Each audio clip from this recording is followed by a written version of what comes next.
What's up, everybody? Happy Saturday. It's time for another live GMG review.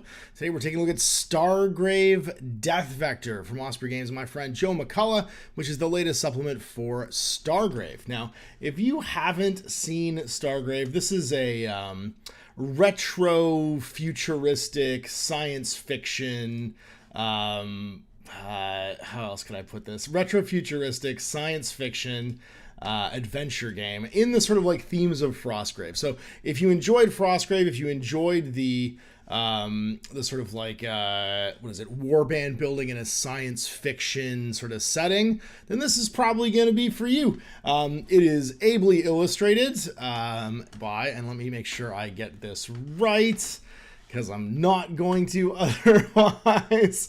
Biagio D'Alessandro. I'm pretty sure I pronounced that terribly, but I will beg for forgiveness later. And of course, it's out now. I believe we got this preview just at the end of May, and I managed to get to it now because I want to do these things live, and I don't have a physical copy of the book, so this is the great sort of new venue for us to do some more cool reviews, is doing them live with the digital assets. So I played a lot of Frostgrave. This is one of the games I played quite consistently, especially over the pandemic. This was a favorite of mine, and it actually coincided with us doing this sort of like retro revival of Rogue Trader.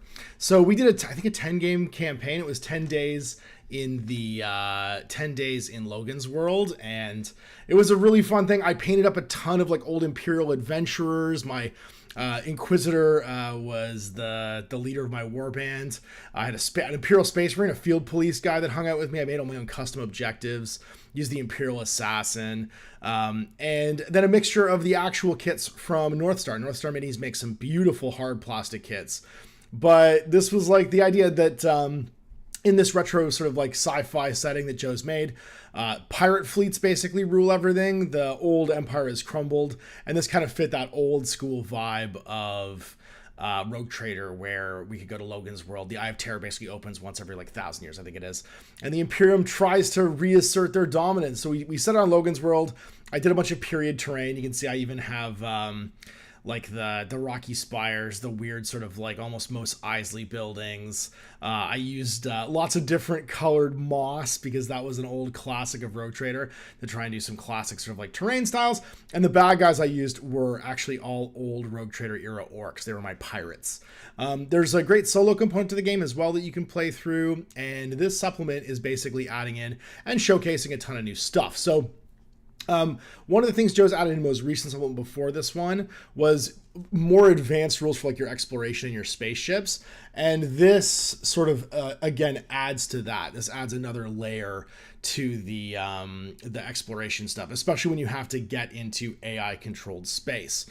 So if you're looking to basically create a new campaign setting, what I really liked about this one, and let's just jump in and actually start looking at my preview of the book here, is I really enjoyed the fact that this was kind of Joe's personal exploration on AI. AI is obviously big in the news right now, and is kind of like dominating our technological conversation. And Joe writes a really good, I think, introductory here about his thoughts on AI and how that kind of like influences your life as an artist. All the illustrations in this book obviously are being done by a traditional artist. And AI is one of those things that if you watched some of the most recent Indie Hours, or if you're a GMG patron, actually the most recent Indie Hour, AI is something that creators are using to kind of get themselves either like a leg up or to speed up the process, especially people who aren't necessarily native English speakers trying to get in the English market. AI chatbots are becoming really, really popular for doing translations and stuff like that. And of course, Joe also, because he's a media-brained guy like I am, dives into things like the different AI sort of like in our pop culture, from everything from like 2001: A Space Odyssey with HAL, the robot computer, which is in the late 60s. I think that's 68, 69. They're already thinking about AI.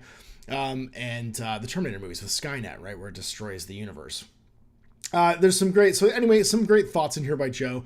And I like that he decided what he was going to do is he was going to make a supplement basically based upon those ideas bouncing around your head. So one of the things Joe's really good at is when you are reading any of his books, kind of giving you an idea of where his brain was at. I'm going to give him his flowers for this one because this is a very like, what's the word? This is a very like, Stephen King-y almost thing to do, is to comment on like where you were, where you sort of like were placed artistically when you created something.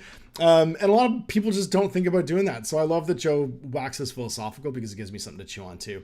So let's talk about the Outlaw technology sector. This is the new add-on to Shattered Space, where there's basically a giant ring of defense systems around this dead zone. And the dead zone is something that has been stripped completely of all life and all technology by AI. Imagine it like the machine wasteland in the Matrix. It's what's left of this sector of space, and there's a huge defensive ring orbiting it. So much so that the Fallen Empire, that is like the last of sort of like the universe's like great sort of nation states, they knew it was so dangerous they had to build a huge ring of destruction around it. But because you're ne'er-do-wells, you're going to sneak in and sneak out.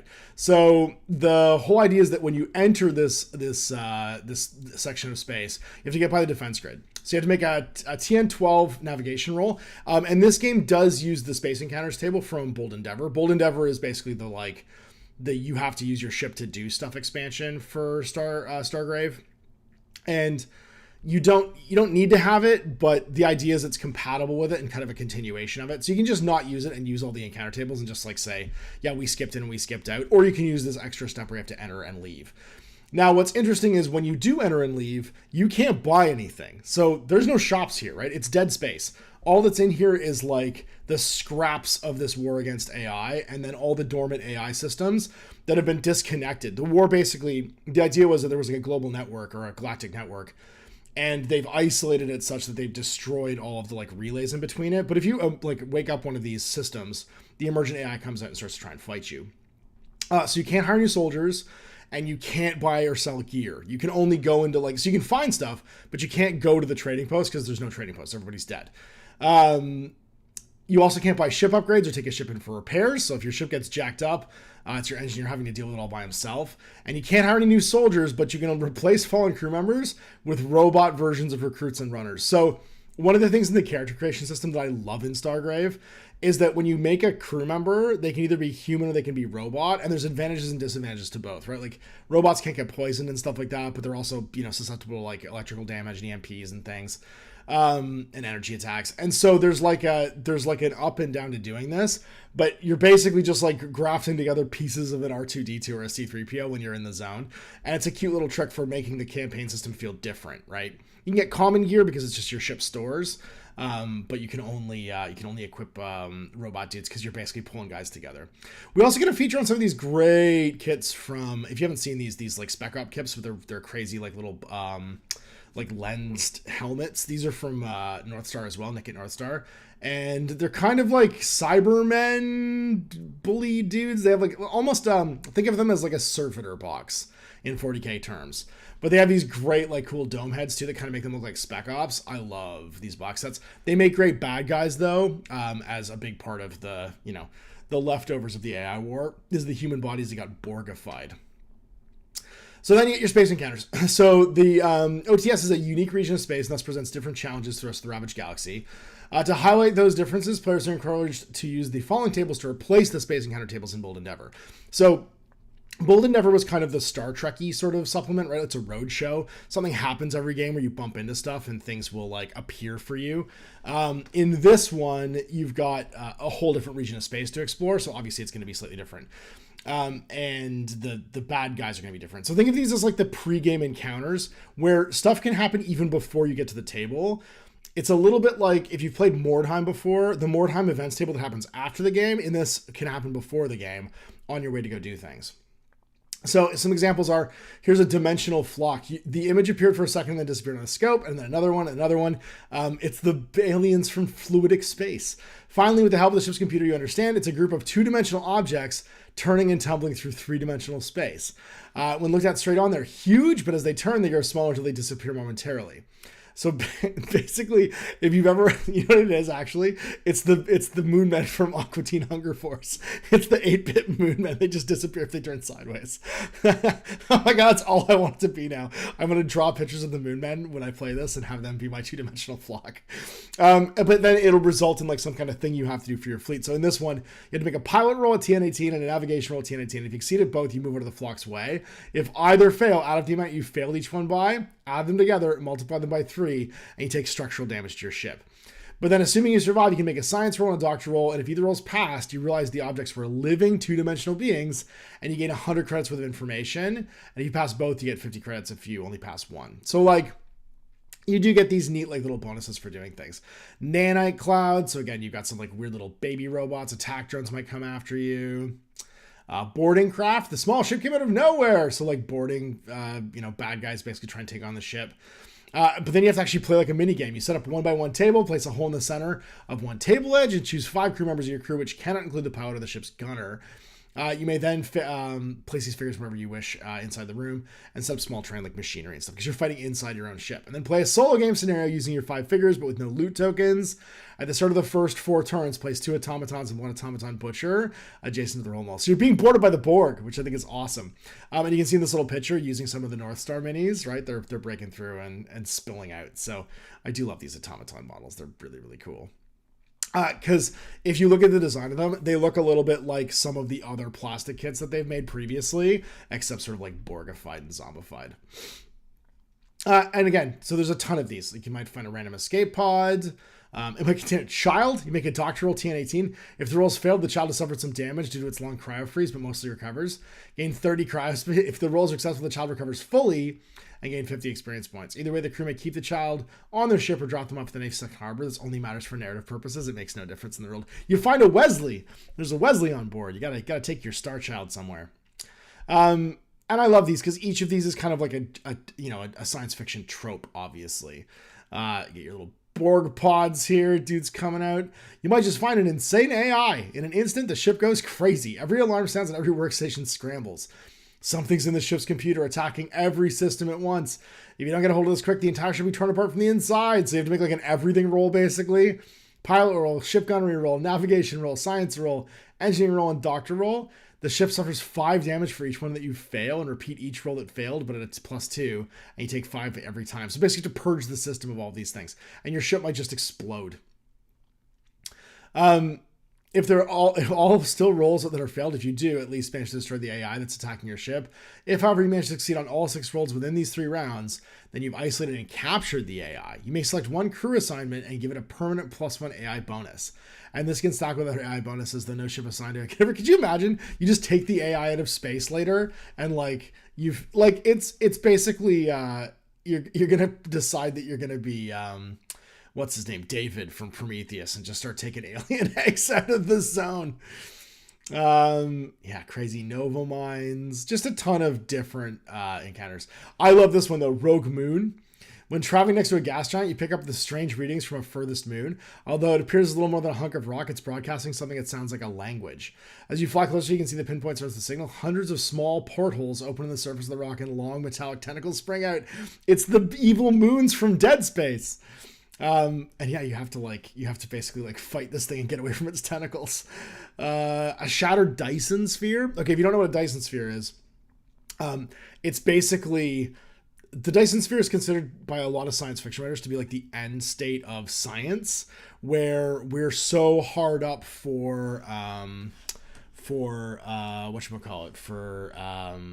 some point we're so hard up for energy that we decide that we're going to encase the sun in our planet. So we build a giant circular planet around the sun so that it's just always daytime, and then you go to the outside of it for nighttime, and then you're always powering everything through the power of the sun inside your giant world planet.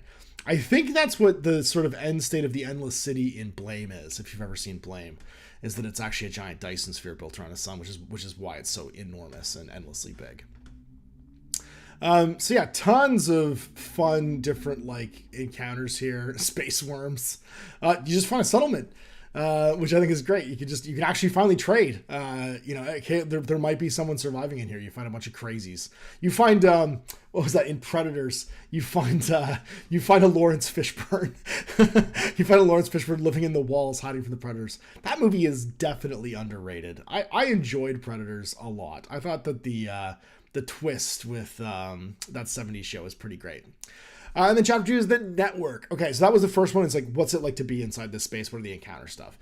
Chapter 2 is the network. So the Outlaw technology sector was once ruled by a vast AI. It didn't exist in any one place, but instead spread over a vast network of computers. And it was destroyed during the war piece by piece. And is like limited now because you basically like all of its little bits are all broken apart.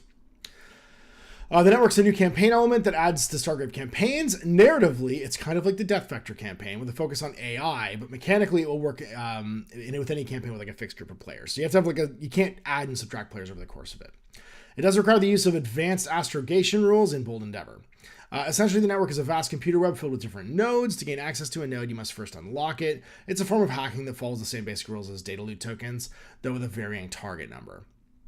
So basically, you're trying to get to these nodes. The network sheet. At the back of this book, you'll find a copy of the network sheet, which can also be downloaded from the Osprey Games resource page. At first glance, it appears to be a complicated tangle of circles, numbers, and lines. But it's really just a simple way of keeping track of the campaign, a sort of digital map. One player should take charge of this sheet for the campaign, as it's going to contain markings for all the different players. So you want to have a single sheet for everybody. It's a little bit like... for anyone who played the 40k City Fight campaign, I think it was the Vogan sector, there was a campaign map of different like areas in the City Fight book, and it's that kind of thing. The different areas can do different things. To enter the network, a crew must first find an entry node. An entry node can be of any physical object with a computer that's connected to the network. And while actual computer systems are the most common, robot heads, advanced weapons, even vending machines would theoretically still be connected. So you can, I love that narratively it could just be like a Nuka-Cola machine that you have to hack into. A crew can only discover one entry node for each scenario, no matter how many times they roll 1 to 4 on the loot table. So the idea here is that for every individual game of STARGRAVE that you play, there's always loot counters. Sometimes one of those loot counters is going to be the entry node that you need to take over that sector's like access to the network. When the crew discovers an entry node, make a note of this in the network sheet. The best way to do this is to put a dot in that node in the marked color corresponding to the player. So just color code everybody. But leave room for other players to potentially find the same entry node. Finally, when an entry node is first discovered by anyone in the campaign, roll in the entry node table below, and this will include a node designation, A to F, which should be written in black. This gives the rules for how to unlock that node when what gaining the access means. So you're gonna get different powers and things from gaining access. I'm like, this guy's having a bad day going into the network. So whenever crew has the highest ship science roll bonus, always gets to attempt a hacking network after the game. The events of tie roll off. Each entry node has its own rules for how to unlock it based on its designation, which will be on the table. First, designate the crew members trying to do it, then try and follow the instructions by that node. Whenever a rule allows a crew to establish a link from a node, they may select any of the links coming off that node. So basically, which paths do you have going somewhere else?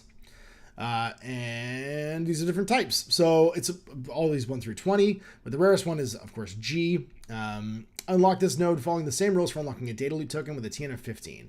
If successful, the player gains a 1 use +4 bonus to any pilot roll they're called on, making you get some like interesting data for piloting. The decision to use this bonus can be made after the die is rolled. Additionally, establish a link to another node. And then that'll be on the map. And then 5 to 8, unlock this node following the same rules, unlocking a data loot token with a TN of 15. If successful, the player gets a +4 to a ship gunnery roll. So basically what these nodes are going to do is they're going to give you the ability to get better at all the encounters that you're going to have as you travel around the Outlaw technology region, because they all kind of give you bonuses to the various rolls you're going to have to make when you're attacked by a tentacle moon, for sense. And then you get to level 2 and level 3 nodes, and they get more complicated. And those nodes obviously can have multiple rolls. So like the V node, to unlock this node, you must first succeed in an engineering roll, TN 14, and a science roll, TN 14. Failure to either does not cause any additional problems, but success allows one attempt to unlock it by following the rules for unlocking data route with a TN of 22. It's also we get 2 rolls in the alien artifact table and gain a photonic shielding and a repair robot ship upgrade for free if you don't already have them. So that's like, think of it like the final vault in Borderlands, right? You're getting to like the big loot chest when this is all over, and getting to like pop some cool things. But then you also get a unlock failure table where things can go terrible. So for instance, major systems feedback, roll a dice, take that many points of structural damage. Minor system damage and neural shock, roll a die, the ship suffers that many structural damage, and the crew member attempting to hack it starts the next game at -2 health because your brain starts to melt. And then optional rules, you could destroy nodes because they could be too dangerous. ICE is an aggressive AI system designed to punish would-be hackers. It's also a term from Neuromancer. At the start of the campaign, the ICE dwells in the center node at level 4. After each game, it will move one node. If anyone has unlocked a node in that turn, it will move one step across one link by the shortest link towards you. So it starts hunting you across the network. I love this little bit where the ICE basically is like the sentient part of the defense systems for the AI coming online and coming after you. And then random links. Whenever a crew establishes a new link, it must run randomly for the link running out of that node to have been established. I kind of like that idea better because you don't know what you're doing, right? You're a bunch of idiot pirates trying to hack a network, and it's super powered. It's like an all-powerful AI. Like, why would you know what you're doing here?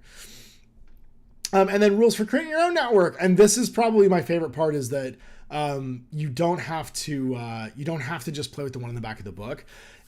It's kind of like drawing a dungeon in D&D. Joe wants you to be able to do this more than once. So the idea being that, like, just draw your own, like, use the idea of a starting point there.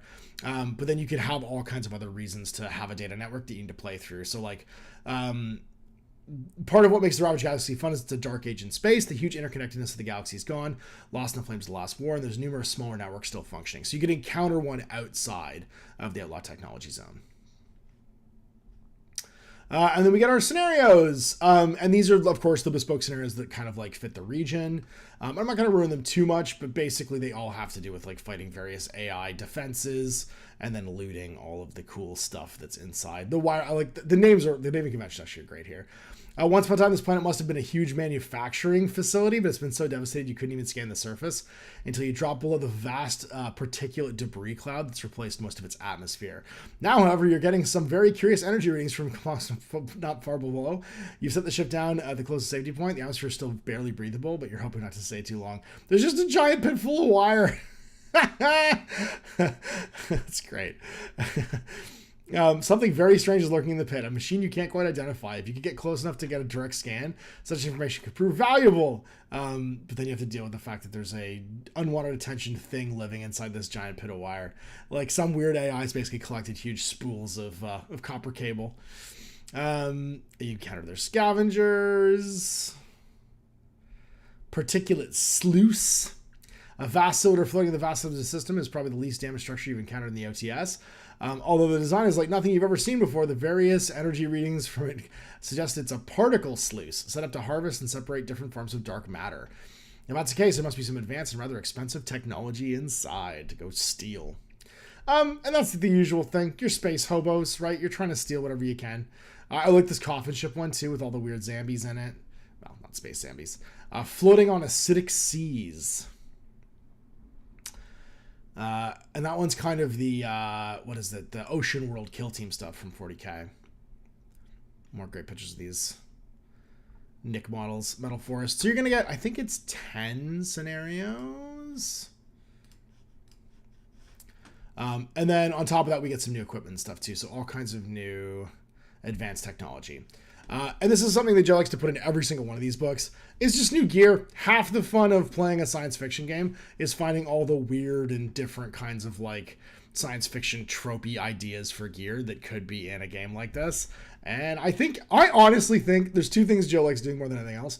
One, it's creating monsters that I cannot find a miniature for, so I have to convert them. Zombie camels, Joe. Zombie camels. Zech. And then two, creating just insane insane types of gear too, like the armor fizzer, designed to produce the minimum of threat to combat armor, a single shot weapon which provides both armies. Essentially, it was a small disc that releases a huge EMP on contact, which fries or fizzes many combat armor systems.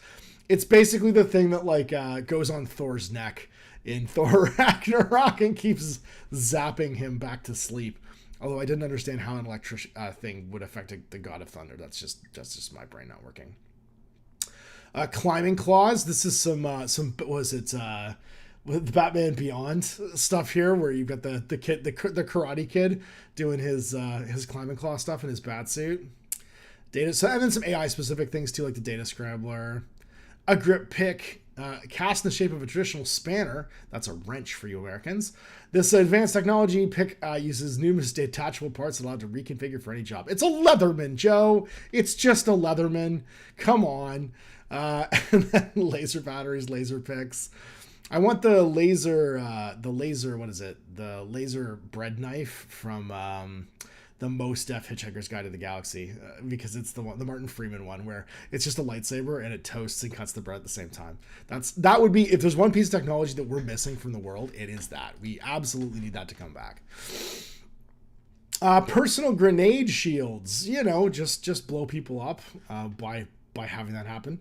And then of course he likes making new critters, and this is the one where at least it's mostly just the Nick kits. So we have automatons, automites, which are like, think of them as like little Borg like scarabs, or like scarab swarms from the Necron kits. And then the automaton soldiers, which are Cybermen and Hulks. You can get away with a lot of this stuff using Necrons. What I would use is second edition Necrons to go with my Rogue Trader crap. And then we get the rules for all this stuff. But obviously the Nick North Star kit here is the one that will be the most appropriate for their various sort of like armaments and stuff. What great plastics these are. I'm pretty sure they're all painted by Kev Dallimore too, who is an incredible painter. You can always see Kev Dallimore paint jobs because they're buttery smooth. I didn't actually look in the credits, but I'll look at the credits. Credits are at the end here, but those look like Kev Dallimore paint jobs. Those look like Kev Dallimore faces, actually. Serpent. Okay, that's a Joe thing if I've ever heard one. Pronounced serpent. Oh, thanks, Joe. These biomechanical snakes are about the width of a human arm and can be anywhere from 2 to 20 meters in length. It is not clear if the snakes are naturally occurring and then modified with cyber or just a specific biomass is ground and then grafted together. So yeah, they're robot snakes. We get it. Joe, look at this thing. This is it. This is the serpent. I'm not going to say it the way you want me to.